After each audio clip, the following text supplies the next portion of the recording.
તો અમદાવાદ શહેરમાં ફરીથી વરસાદની બેટિંગ જોવા મળી। ગઈકાલ રાતથી વરસાદ પડી રહ્યો છે। સવારે 6 થી 7 વાગ્યા સુધીમાં થલતેજમાં સૌથી વધુ વરસાદ નોંધાયો।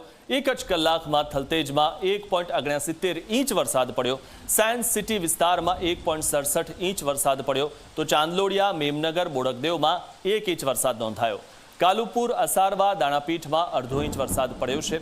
Thaltej cross road TGB hotel પાસે પણ પાણી ભરાઈ ગયા છે। 1 ઇંચ વરસાદમાં જ પાણી ભરાતા લોકોમાં આક્રોશ છે અને લોકોનો આક્રોશ હાલમાં તેઓ એએમસી પર ઠાલવી રહ્યા છે, પરંતુ તેનું કોઈ નિરાકરણ આવતું નથી। બાપુનગર, નિકોલ, ઠક્કરબાપા નગરમાં પણ વરસાદ વરસ્યો। નરોડા, ઓઢવ, ઈસનપુર વિસ્તારમાં પણ વરસાદ થયો છે।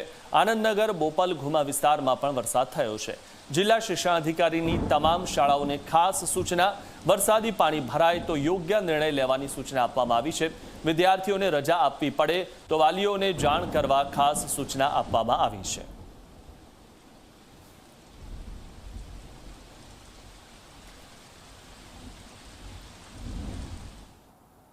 તો અમદાવાદના ચાણક્યપુરીમાં ઘૂંટણસમા પાણી ભરાઈ ગયા છે। 1.5 ઇંચ વરસાદમાં સમગ્ર વિસ્તાર જળબંબાકાર થઈ ગયો છે। વરસાદી પાણી ભરાતા ટ્રાફિક જામની સ્થિતિ સર્જાઈ છે। મુખ્ય માર્ગો પાણી થતા વાહન ચાલકો હાલાકીમાં મુકાયા છે। પાણી ભરાવાના કારણે વાહન વ્યવહાર ખોરવાઈ ગયો છે। સામાન્ય વરસાદે પાણી ભરાતા લોકોમાં ભારે રોષ જોવા મળ્યો છે। સૌથી મહત્વની વાત એ છે કે અડધાથી 1 ઇંચ વરસાદ પડે તો પણ આ પ્રકારની સ્થિતિ સર્જાતી હોય છે, કારણ કે સૌથી મહત્વની વાત એ પણ છે કે અમદાવાદમાંથી પાણી નિકાલ વહેલી તકે થતો નથી। હજુ પણ એવા બધા વિસ્તારો છે કે જ્યાં ગુરુવારે અને શુક્રવારે જે વરસાદ પડ્યો હતો તે પાણી હજુ પણ ઓસર્યા નથી અને ગઈકાલ રાત્રે જે વરસાદ પડ્યો તેના કારણે તેમાં વધારો થયો છે, તો લોકોની મુશ્કેલી ઓછું થવાનું નામ લેતી નથી। ચાણક્યપુરી વિસ્તાર આખો જાણે બેટમાં ફેરવાઈ ગયો હોય તે પ્રકારના દ્રશ્યો સામે આવી રહ્યા છે। અત્યારે હાલ આપ દ્રશ્યો જુઓ કે આ વિસ્તારને કોઈ પણ બાજુએ જાઓ પરંતુ પાણી જ પાણી ભરાયેલા છે અને લોકો માટે હવે મુશ્કેલી બની ગઈ છે, કારણ કે એક સામાન્ય વરસાદ પડ્યો અને એ સામાન્ય વરસાદમાં અત્યારે ઠેર ઠેર પાણી ભરાઈ ગયા છે। મોટો ટ્રાફિક જામ પણ અહીં સર્જાયો છે। આપ દ્રશ્યો જુઓ કે ઠેર સુધી પાણી ભરાયા છે અને ઠેક સુધી જે ટ્રાફિક જામની સ્થિતિ છે એ પણ અહીં જોવા મળી રહી છે। મનપાએ એકાદ કલાક પહેલાં અહીં ડી-વોટરિંગ વાનની વ્યવસ્થા તો કરી છે, પરંતુ પાણી હજી સુધી ઓસરાયા નથી। લોકોએ નોકરીએ જવું છે, પરંતુ એની વચ્ચે અત્યારે જે પ્રમાણે વરસાદી પાણી ભરાયા છે એના કારણે મુશ્કેલીનો સામનો કરવો પડી રહ્યો છે। કેટલી મુશ્કેલી થઈ રહી છે પાણીમાં? બહુ મુશ્કેલી થઈ રહી છે। બિલકુલ, અત્યારે ટ્રાફિક જામની પરિસ્થિતિ અને એની વચ્ચે જે લોકો નોકરી ધંધાએ જઈ રહ્યા છે એમની માટે ખાસ તો મુશ્કેલી પડી રહી છે। એની સાથે સાથે અહીં અમદાવાદ મહાનગરપાલિકા પણ છે કે જે કામગીરી કરી રહી છે, લોકોને રસ્તો મળે એ પ્રકારની વ્યવસ્થા પણ કરી રહી છે। એમની સાથે વાતચીત કરીશું, એમને પૂછીશું, સર ડી-વોટરિંગ વાન મૂકી છે, કેટલા સમયમાં પાણી ઓસરી જાય એવી શક્યતા લાગી રહી છે? બંધ રહે તો કલાકમાં ઉતરી જશે। અચ્છા, અલગ અલગ વિસ્તારોમાં એએમસીની ટીમ કામ કરી રહી છે, કેટલી ટીમો કામે લાગી છે? બધા જ વોર્ડના જેટલો પણ સ્ટાફ છે ટોટલી લાગેલો છે। બિલકુલ, એએમસીના તમામ અધિકારીઓને રોડ ઉપર રહેવા માટે, એટલે કે લોકોને હાલાકીનો સામનો ન કરવો પડે એની માટેની સૂચના આપવામાં આવી છે અને એ સૂચનાનું પાલન પણ થતું જોવા મળે છે। જો કે પરંતુ સૌથી મોટો પ્રશ્ન એ છે કે એક સામાન્ય વરસાદ પડે છે અને શહેરમાં જળબંબાકાર જેવી સ્થિતિ થઈ જતી હોય છે। અત્યારે હાલ આપ દ્રશ્યો જોઈ રહ્યા છો કે મનપાની જે ટીમ છે અલગ અલગ જગ્યાએ ગટરના ઢાંકણા ખોલી રહી છે કે જેથી વરસાદી પાણીનો નિકાલ થાય, પરંતુ જે લોકો કામ ધંધા માટે નીકળી રહ્યા છે એમની માટે મુશ્કેલી થઈ ગઈ છે। સોસાયટીઓમાં પાણી છે, ઘરોમાં પાણી છે। હજી બોપલ વિસ્તાર કે જે વરસાદી પાણીથી જેમને રાહત નથી મળી અને તેની સામે હવે ફરીથી જે પ્રકારે સવારે વરસાદ પડ્યો છે એના કારણે લોકોને મુશ્કેલીનો સામનો કરવો પડી રહ્યો છે। દાદા સાથે પણ વાતચીત કરીએ, લોકો સાથે વાતચીત કરીએ, પરંતુ એ પહેલાં આપ જુઓ કે લોકો, સામાન્ય લોકો, શ્રમજીવી લોકો કે જેઓ ઘરથી બહાર નીકળ્યા છે કામ કરવા માટે, એમને હાલાકી કેટલી મુશ્કેલી થઈ? બહુ મુશ્કેલી છે, વરસાદનો બહુ જોખમ થઈ ગયો છે। ક્યાંથી આવ્યા અને ક્યાં સુધી પાણી ભરાયેલું છે? અમારે અંદર રહીએ છીએ, અંદર ફેરી મારવા માટે ગયા હતા। બિલકુલ, અત્યારે હાલ આપ દ્રશ્યો જોઈ રહ્યા છો કે જે વાહન ચાલકો છે એ આ પાણીમાંથી આવી રહ્યા છે, એમની માટે મુશ્કેલી પડી રહી છે। આસપાસના જે રેસિડેન્શિયલ એરિયાના લોકો છે તો એ લોકો માટે પણ તકલીફ પડી રહી છે। અમદાવાદ મહાનગરપાલિકાની ટીમ કામગીરી તો કરી રહી છે, પરંતુ એ કામગીરી વચ્ચે લોકોને મુશ્કેલીનો સામનો કરવો પડી રહ્યો છે। આપ જુઓ કે આખો વિસ્તાર જાણે બેટમાં ફેરવાઈ ગયો હોય તે પ્રકારના દ્રશ્યો સામે આવી રહ્યા છે અને લોકોને પારાવાર મુશ્કેલીનો સામનો કરવો પડી રહ્યો છે। લોકો સાથે વાતચીત કરીશું, કેટલી મુશ્કેલી પડે છે અહીંયા? મેડમ, દર વર્ષે આ જ મુશ્કેલી સર્જાય છે, કોઈ દિવસ કોઈ કામ થતું નથી। કોર્પોરેશન કે છે ચોમાસા પહેલા પ્રી મોન્સૂનની કામગીરી કરે છે, ગટરના ઢાંકણા સાફ, લાગે છે કે થાય છે? કોઈ વસ્તુ થતી નથી. જે બી કાર્ય કરે છે કોઈ પણ સમજ્યા વિના કામ કરે છે, એના કારણે આ પાણીનો ભરાવો દર વર્ષે આ જ વસ્તુ રહે છે. બિલકુલ, જનતાને ખબર છે કે કામગીરી નથી થતી, ભલે દાવાઓ કાગળ ઉપર કેટલાય કરવામાં આવે. આપ જુઓ કે સંખ્યાબંધ લોકો જ્યારે અહીંથી નીકળે છે ત્યારે એમને હાલાકીનો સામનો કરવો પડે છે, મુશ્કેલીનો સામનો કરવો પડે છે, લોકોના વાહનો ખોટવાય છે. જે દાવાઓ કરવામાં આવે છે એ દાવાઓની પોલ ચોમાસામાં ખુલ્લી પડી જાય છે. ઠેર ઠેર જે પાણી ભરાયેલા છે એમાં જનતા હાલાકીનો સામનો કરી રહી છે. કેમેરામેન અમિત મકવાણા સાથે સપના શર્મા, ઝી 24 કલાક, અમદાવાદ. સામાન્ય વરસાદમાં સ્માર્ટ સિટી કહેવાતા અમદાવાદમાં પાણી ભરાયા. થલતેજ એસજી હાઈવે પર ભરાયા વરસાદી પાણી.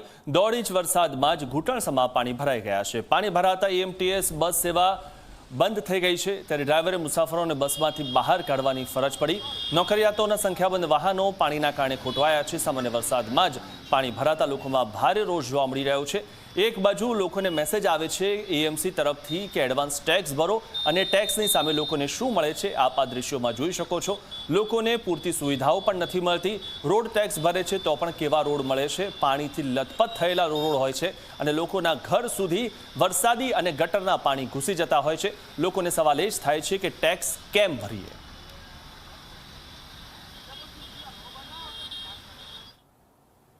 થલતેજ એસજી હાઈવે નજીક અત્યારે વરસાદી પાણી ભરાયા છે. એક સામાન્ય વરસાદ અને ઘૂંટણસમા પાણી ભરાઈ ગયા છે. અત્યારે દ્રશ્યો આપ જોઈ રહ્યા છો કે જ્યાં વાહન ચાલકો અત્યારે અટવાઈ ગયા છે.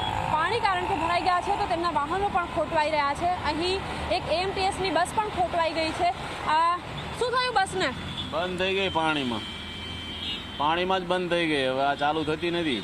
ક્યાંથી આવતી હતી બસ? બોપલ બાજુથી પેસેન્જર હતા? પેસેન્જર હતા ને પાણીમાં જ ઉતાર્યા એ લોકોને, અહીંયા જ ઉતાર્યા. બિલકુલ, બસમાં પેસેન્જર હતા પરંતુ બસ જે રીતે ખોટવાઈ ગઈ કે એના કારણે પેસેન્જરને અહીંથી ચાલતા જ મોકલવા પડ્યા છે. સાથે જ અત્યારે દ્રશ્યો હાલાત જોઈ રહ્યા છો. ઘણા બધા લોકો કે જેઓ ઓફિસે જઈ રહ્યા છે એ લોકોના વાહનો અત્યારે ખોટવાઈ રહ્યા છે કારણ કે મુશ્કેલીનો સામનો કરવો પડી રહ્યો છે. વાહનો અહીંથી પસાર થઈ રહ્યા નથી, જેના કારણે લોકો ઓફિસે અથવા તો સ્થળ ઉપર પહોંચે કેમનું એ પ્રશ્ન છે. અને લોકોના વ્હીકલ અત્યારે બગડી ગયા છે. લોકો સાથે વાતચીત પણ કરીશું, એમને પૂછીશું કેટલી મુશ્કેલી થઈ રહી છે. કેટલી મુશ્કેલી થઈ? બહુ મુશ્કેલી થઈ રહી છે.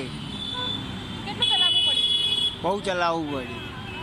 બિલકુલ, અત્યારે આપ જોઈ રહ્યા છો પાછળથી બધા લોકો આવી રહ્યા છે. વ્હીકલ તેમને ખેંચીને લઈ જવી પડી રહ્યા છે કારણ કે વ્હીકલ પાણીના કારણે બંધ થઈ જઈ રહ્યા છે અને લોકોને ઓફિસે ટાઈમે પહોંચવું છે એક તરફ અને બીજી તરફ લોકોના વાહનો ખોટવાઈ રહ્યા છે, જેના કારણે મુશ્કેલીનો સામનો કરવો પડી રહ્યો છે.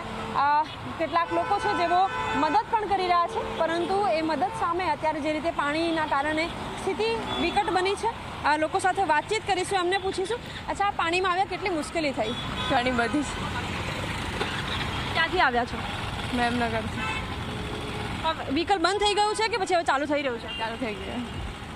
બિલકુલ, અત્યારે મારી પાછળ પણ દ્રશ્યો આપ જોઈ રહ્યા છો. એક બાદ એક જેટલા પણ વ્હીકલ આવી રહ્યા છે એ વ્હીકલ લોકોને ખેંચીને જ લાવવા પડી રહ્યા છે, ચાલુ થઈ રહ્યા નથી. વ્હીકલમાં પાણી ભરાઈ રહ્યા છે. અન્ય જે લોકો છે એમની સાથે પણ વાતચીત કરીશું, એમને પૂછીશું. અચ્છા, સામાન્ય વરસાદ પાણી ભરાઈ ગયું છે, વ્હીકલને કેટલું નુકસાન થયું? વ્હીકલ આ ભાઈનું છે, હું તો ઉપરથી સાયલેન્સરમાંથી પાણી કાઢીએ એના પછી આ ચાલુ થશે એટલે આપણે હેલ્પ કરીએ કોઈકની તો ચાલુ થાય, કારણ કે પાણી એટલું બધું ભરાઈ જાય છે ને તકલીફો બધાને પડે જ છે. બધા દોરીને જ આવે છે. જુઓ પેલી સાઈડથી. બિલકુલ, અહીંયા સંખ્યાબંધ આપ વાહનો જોઈ રહ્યા છો કે જ્યાં લોકો ઓફિસે જવા માટે નીકળ્યા પરંતુ તેમના વાહનો ખોટવાઈ ગયા છે. વાહનોમાં જે પાણી ભરાઈ ગયા છે એના કારણે તેમને મુશ્કેલીનો સામનો કરવો પડી રહ્યો છે. લોકો સાથે વાતચીત કરીશું. ઓફિસે જઈ રહ્યા છો, કેટલી મુશ્કેલ પડી? गाड़ी बंद हो गई है, अब कैसे जाएं? गाड़ी स्टार्ट होएगी तभी जा सकेंगे ऑफिस. બિલકુલ, હાલ ઘણા બધા લોકો છે કે જેમના વાહનો ખોટવાઈ ગયા છે. દર વખતે આ રોડની આ જ પરિસ્થિતિ હોય છે કે જ્યાં સર્વિસ રોડ હોય કે પછી મુખ્ય રોડ હોય પાણી ભરાઈ જતા હોય છે ને એના કારણે ઘણા બધા વાહનો ખોટવાઈ રહ્યા છે. આપ જુઓ કે સંખ્યાબંધ લોકો, કેટલાક લોકો બ્રિજની નીચેથી પણ જે લોકો આવી રહ્યા છે એમને ખાસ તો મુશ્કેલી પડી રહી છે કે ઘૂંટણસમા પાણી ભરાઈ ગયા છે અને આ પાણીમાંથી આખરે વાહન કાઢવું કઈ રીતે એ પ્રશ્ન છે.